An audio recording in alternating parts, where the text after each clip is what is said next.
ऐसा कोई समय नहीं था जब मैं नहीं था, न आप, नहीं इनमें से कोई राजा, नहीं कोई भविष्य है जिसमें हम नहीं रहेंगे। अपरिपक्व लोग सोचते हैं कि ज्ञान और क्रिया अलग अलग हैं, लेकिन बुद्धिमान उन्हें एक ही मानते हैं। न यह शरीर तुम्हारा है और न तुम इस शरीर के। यह शरीर तो अग्नि, जल, वायु, पृथ्वी, आकाश से बना है और इसी में मिल जाएगा, परंतु आत्मा स्थिर है। फिर तुम क्या हो? जो कर्म में अकर्म देखता है और अकर्म में कर्म देखता है, वह चतुर है।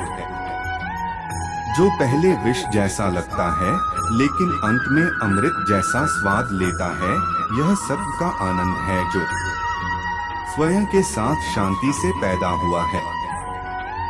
उम्मीद ही आपको रिश्ते में कमजोर बनाती है। उम्मीद का जन्म आपके मन में ही होता है, जिसे तुम अपना समझकर मग्न हो रहे हो। बस यही प्रसन्नता तुम्हारे दुख होने का कारण है। कर्म मुझसे नहीं चिपके रहते, क्योंकि मैं उनके परिणामों से जुड़ा नहीं हूँ। जो लोग इसे समझते हैं और इसका अभ्यास करते हैं, वे स्वतंत्रता में रहते हैं। अभी निराश मत हो, क्योंकि तेरा वक्त कमजोर हो सकता है, तू नहीं। ईश्वर ने हमारे भाग्य में जो लिखा है उसे हमसे कोई नहीं छीन सकता, लेकिन अगर हमें अपने ईश्वर पर सच्चा भरोसा है तो हमें वो भी मिल सकता है जो हमारे भाग्य में नहीं लिखा होता। आस्था और प्रेम पर व्यक्ति का स्वयं नियंत्रण होता है। जहाँ आस्था और प्रेम लग जाता है, वही श्री कृष्ण के दर्शन हो जाता है, क्योंकि श्री कृष्ण सर्वव्यापी है।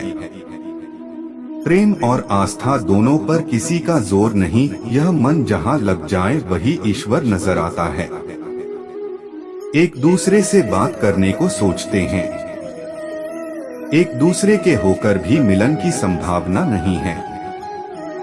प्रहलाद जैसा विश्वास हो, भीलनी जैसी आस हो, द्रौपदी जैसी पुकार हो, मीरा जैसा इंतजार हो, तो कृष्ण को आना ही पड़ता है। लोग कहते हैं अपनों के आगे झुक जाना चाहिए, किंतु सच बात तो यह है, जो अपने होते हैं वह कभी झुकने नहीं देते। अगर तुम अपना कल्याण करना चाहते हो तो सभी तरह के उपदेशों, सभी धर्मों को छोड़ कर मेरी शरण में आ जाओ, मैं तुम्हें मुक्ति प्रदान करूंगा। संवाद से मिल सकता है हर बात का समाधान, और खुलकर संवाद करने से संभल जाएगा आपका भविष्य और वर्तमान। किसी दूसरे के जीवन के साथ पूर्ण रूप से जीने से अच्छा है कि हम अपने समय के भाग्य के अनुसार अपूर्ण जिए। बुरा वक्त आपको जिंदगी के उन सच से सामना करवाता है जिनका आपने अपने अच्छे वक्त में कभी ख्याल भी नहीं किया होता है। तुम उसके लिए शोक करते हो जो शोक करने के योग्य नहीं है, और फिर भी ज्ञान की बातें करते हो। बुद्धिमान व्यक्ति ना जीवित और ना ही मृत व्यक्ति के लिए शोक करते हैं।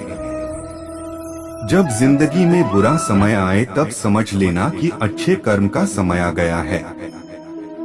बाबा तेरे अलावा कौन देगा सुकून मेरी रोती हुई आंखों को, किसको देखूं कि नींद आ जाए। हर शख्स अपनी जगह सही है, किसी के साथ दुख बांट पाना भी एक तरह का सुख है। जिसमें प्रेम हो वह हर रिश्ता एक बंधन है, वरना यूं ही नहीं राधे के साथ देवकी नंदन है। जीवन में कभी मौका मिले तो किसी